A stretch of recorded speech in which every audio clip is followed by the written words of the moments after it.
O mga kababayan, mga kabarangay, malapit na ang eleksyon natin. O wag pong kalimutan ha, yung ating mga ideal candidate for barangay kapitan. Na sana laging bukas ang office, hindi laging absent. Sana laging nasa opisina.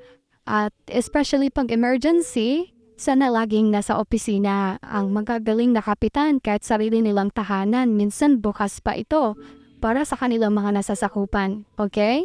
Ayan, pangalawa, sana may pagmamahal at malasakit, no?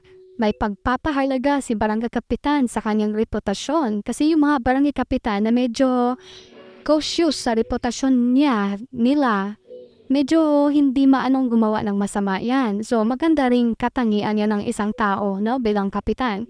Pangatlo, dapat ang kapitan natin may alam sa good governance and code of ethics para hindi maging extension ang opisina para sa kanyang mga pamilya. Ayan, no, may papapahalagan niya na siya isang lingkod bayan. So, ang kanyang gino-govern ay hindi na yung pamilya niya o kamag-anak o kakilala, but the whole barangay. Kahit yung mga dating supporters ng kanyang mga opponent, no, dapat i-consider niya yan.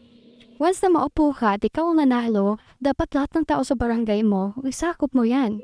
Huwag mong piliin.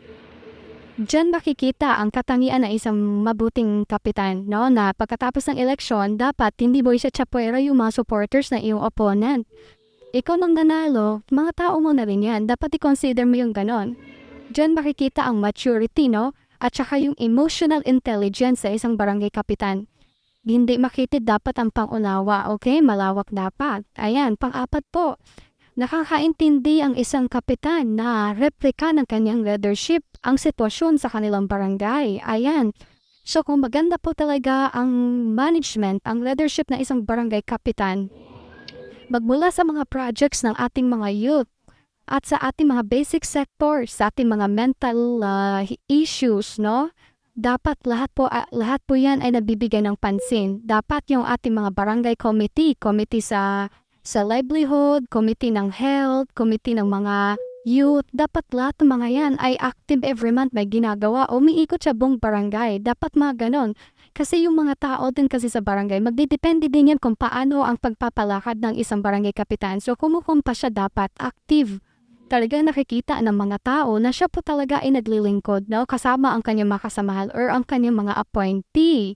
Ayan. So, panglima, may commitment to serve and protect his people. Dapat yung usapin ng mga lupa, dapat nandoon siya lagi, no, para to protect. Hindi yung ina-abolish na yung mga isa sa mga tao niya, siya po ay walang alam, no?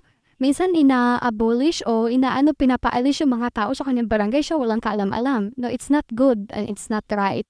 So dapat yung ating barangay kapitan ay proactive sa mga issues and concerns ng kanyang mga tao.